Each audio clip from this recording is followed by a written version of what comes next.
अमरीकी नायब सदर जेडी वैंस ने कहा कि अमरीका ने न सिर्फ ईरान का जौहरी प्रोग्राम ख़त्म कर दिया बल्कि उसमें अमरीका का कोई भी जानी नुकसान नहीं हुआ। अमरीकी रियासत ओहायो के शहर लीमा में तकरीब से खिताब में जेडी वैंस ने बताया कि अमरीकी सदर ने 60 दिन तक ईरान को कायल करने की शदीद कोशिश की कि वो जौहरी हथियारों का हुसूल पुरअमन तौर पर तर्क कर दे।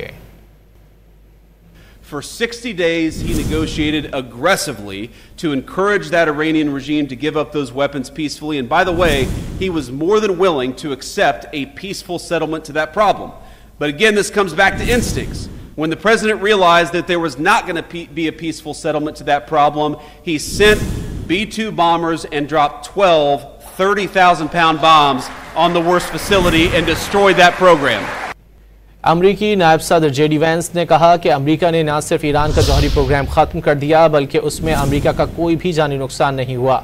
अमरीकी रियासत ओहायो के शहर लीमा में तकरीब से खिताब में जेडी वैंस ने बताया कि अमरीकी सदर ने 60 दिन तक ईरान को कायल करने की शदीद कोशिश की कि वो जौहरी हथियारों का हुसूल पुरअमन तौर पर तर्क कर दे।